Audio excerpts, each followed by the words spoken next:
दर्शकों, द्वारका एक ऐसी प्राचीन धार्मिक नगरी है जिसे कभी भगवान श्री कृष्ण ने बसाया था। हिंदू धर्म में द्वारका को 7 सबसे प्राचीन नगरों में से एक माना जाता है। बाकी 6 नगर हैं मथुरा, काशी, हरिद्वार, अवंतिका, कांचीपुरम और अयोध्या। कुछ लोग द्वारका को द्वारावती, कुशस्थली, आनर्तक, ओखा मंडल, गोमती द्वारका, चक्र तीर्थ, अंतरद्वीप और वाणी दुर्ग के नाम से भी जानते हैं। इस शहर के चारों ओर बहुत लंबी दीवारें थीं, जिसमें कई द्वार थे। कई द्वारों के शहर होने की वजह से ही इस नगरी का नाम द्वारका पड़ा। परंतु अब यहाँ ये सवाल उठता है कि श्री कृष्ण की मृत्यु के बाद अचानक ऐसा क्या हुआ कि ये पूरी नगरी जलमग्न हो गई। दर्शकों, आज की इस वीडियो में हम आपको बताएंगे कि आखिर कब, क्यों और कैसे डूबी श्री कृष्ण की नगरी द्वारका। नमस्कार दर्शकों, द्वारका नगरी को श्री कृष्ण की कर्मभूमि भी माना जाता है। महाभारत में वर्णित कथा के अनुसार श्री कृष्ण ने जब कंस का वध किया, तब जरासंध ने कृष्ण और यदुवंशियों का नामो निशान मिटाने की ठान ली और मौका मिलते ही जरासंध मथुरा और यादवों पर बार बार आक्रमण करता रहा। धीरे धीरे उसके अत्याचार बढ़ने लगे तो अंत में यादवों की सुरक्षा के लिए श्री कृष्ण ने मथुरा को छोड़ने का निर्णय लिया और मथुरा से निकलने के बाद भगवान श्री कृष्ण ने एक ऐसे नगर की स्थापना की जो विशाल और सुसंगत था। इस नगर का नाम था द्वारका नगरी। कहते हैं कि श्री कृष्ण अपने कुल बंधुओं के साथ द्वारका में बड़े आराम से रहने लगे। समय बीतता गया। 36 साल तक राज करने के बाद और श्री कृष्ण की मृत्यु के बाद द्वारका नगरी समुद्र में समा गई। पौराणिक ग्रंथों में द्वारका के समुद्र में विलीन होने से जुड़ी 2 कथाओं का विवरण मिलता है। पहला, माता गांधारी द्वारा श्री कृष्ण को दिया गया श्राप और दूसरा ऋषियों द्वारा श्री कृष्ण पुत्र सांब को दिया गया श्राप। कथा के अनुसार महाभारत युद्ध में कौरवों पर विजय प्राप्त करने के पश्चात जब युधिष्ठिर का हस्तिनापुर के राजमहल में राज तिलक हो रहा था, तब कौरवों की माता गांधारी ने अपने 100 पुत्रों के वध और महाभारत युद्ध के लिए श्री कृष्ण को दोषी ठहराते हुए श्राप दिया कि जिस प्रकार कौरवों के वंश का नाश हुआ है, ठीक उसी प्रकार यदुवंश का भी नाश होगा। जबकि दूसरी कथा के अनुसार महाभारत युद्ध के 36 वर्ष पश्चात द्वारका में तरह तरह के अपशकुन होने लगे। तब एक दिन महर्षि विश्वामित्र, कणों, देवर्षि नारद आदि द्वारका आए। वहां यादव कुल के नवयुवकों ने उनके साथ परिहास करने का सोचा। इसके लिए वे श्री कृष्ण के पुत्र सांव को स्त्री वेश में ऋषियों के पास ले गए और कहा कि ये स्त्री गर्भवती है। आप लोग बताइए कि इसके गर्भ से क्या उत्पन्न होगा। नवयुवकों के ऐसा कहने के बाद ऋषिगण ध्यान करने लगे और जब उन्हें पता चला उनके सामने ये सभी जिसे स्त्री बता रहे हैं वो वास्तव में एक पुरुष है, तो उन लोगों को बड़ा क्रोध आया और फिर उन्होंने नवयुवकों से कहा, तुम लोगों ने हमारा अपमान किया है, इसलिए श्री कृष्ण का यह पुत्र एक लोहे के मूसल को जन्म देगा, जिससे तुम लोग अपने समस्त कुल का संहार करोगे।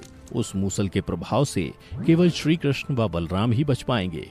उधर श्री कृष्ण को जब ये बात पता चली तो उन्होंने कहा, यह बात अवश्य सत्य होगी। मुनियों के श्राप के प्रभाव से दूसरे ही दिन सांब ने मूसल को जन्म दिया। जब ये बात राजा उग्रसेन को पता चली तो उन्होंने उस मूसल को चुराकर समुद्र में फेंकवा दिया। इसके बाद राजा उग्रसेन व श्री कृष्ण ने नगर में घोषणा करवा दी कि आज से कोई भी वृष्णि व अंधकवंशी अपने घर में मदिरा तैयार नहीं करेगा और यदि ऐसा करता कोई भी व्यक्ति पकड़ा जाएगा तो उसे मृत्यु दंड दिया जाएगा। घोषणा सुनकर द्वारकावासियों ने मदिरा नहीं बनाने का निश्चय किया, परंतु फिर भी इसके बाद द्वारका में भयंकर अपशकुन होने लगे। प्रतिदिन आंधी चलने लगी, चूहे इतने बढ़ गए कि मार्गों पर मनुष्यों से ज्यादा चूहे दिखाई देने लगे। उस समय यदुवंशियों को पाप करते शर्म नहीं आती थी।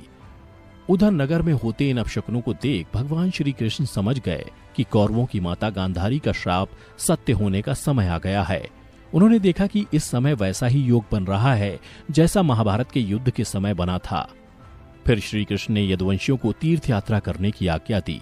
श्री कृष्ण की आज्ञा से सभी राजवंशी समुद्र के तट पर प्रभास तीर्थ आकर निवास करने लगे। प्रभास तीर्थ में रहते हुए एक दिन सात्यकी ने आवेश में आकर कृतवर्मा का उपहास उड़ाया और अनादर कर दिया।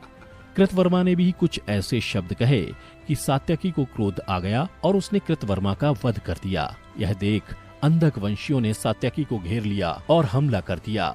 सात्यकी को अकेला देख श्री कृष्ण के पुत्र प्रद्युम्न उसे बचाने दौड़े और सात्यकी और प्रद्युम्न अकेले ही अंधक वंशियों से भिड़ गए। परंतु संख्या में अधिक होने के कारण वे अंधक वंशियों को पराजित नहीं कर पाए और अंत में उनके हाथों मारे गए। अपने पुत्र और सात्यकी की मृत्यु से क्रोधित होकर श्री कृष्ण ने एक मुट्ठी एर का घास उखाड़ ली। हाथ में आते ही वह घास वज्र के समान भयंकर लोहे की मूसल बन गई। जो कोई भी वह घास उखाड़ता वह भयंकर मूसल में बदल जाती। उन मूसलों के एक ही प्रहार से प्राण निकल जाते थे। उस समय काल के प्रभाव से सभी वीर मूसलों से एक दूसरे का वध करने लगे। यदुवंशी भी आपस में लड़ते हुए मरने लगे। श्री कृष्ण के देखते ही देखते सांब, चारुदेशन, अनिरुद्ध और गध की मृत्यु हो गई। अंत में श्री कृष्ण ने अपने सारथी दारुक से कहा कि तुम हस्तिनापुर जाओ और अर्जुन को पूरी घटना बताकर द्वारका ले आओ। दारुक ने ऐसा ही किया। इसके बाद श्री कृष्ण बलराम को उसी स्थान पर रहने का कहकर द्वारका लौट आए। फिर श्री कृष्ण ने पूरी घटना अपने पिता वासुदेव जी को बता दी। यदुवंशियों के संहार की बात जानकर उन्हें भी बहुत दुख हुआ। श्री कृष्ण ने वासुदेव जी से कहा कि आप अर्जुन के आने तक स्त्रियों की रक्षा करें। इस समय बलराम जी वन में मेरी प्रतीक्षा कर रहे हैं, मैं उनसे मिलने जा रहा हूँ। ये कहकर श्री कृष्ण बलराम से मिलने चल पड़े। वन में जाकर श्री कृष्ण ने देखा कि बलराम जी समाधि में लीन है। देखते ही देखते बलराम शेषनाग रूप में परिवर्तित हो गए और भगवान श्री कृष्ण से आज्ञा लेकर बैकुंठ धाम वापस लौट गए। उधर बलराम जी द्वारा देह त्यागने के बाद श्री कृष्ण वन में घूमने लगे। घूमते घूमते वे एक स्थान पर बैठ गए और गांधारी द्वारा दिए गए श्राप के बारे में विचार करने लगे।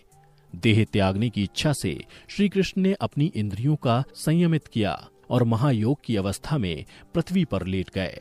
जिस समय भगवान श्री कृष्ण समाधि में लीन थे, उसी समय जरा नाम का एक शिकारी हिरणों का शिकार करने के उद्देश्य से वहां आ गया।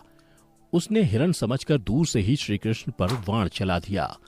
वाण चलाने के बाद जब वो अपना शिकार पकड़ने के लिए आगे बढ़ा तो योग में स्थित भगवान श्री कृष्ण को देखकर उसे अपनी भूल पर पश्चाताप हुआ। तब श्री कृष्ण ने उसे आश्वासन दिया और परम धाम चले गए।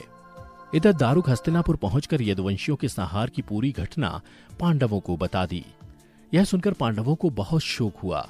अर्जुन तुरंत ही अपने मामा वसुदेव से मिलने के लिए द्वारका चल दिए।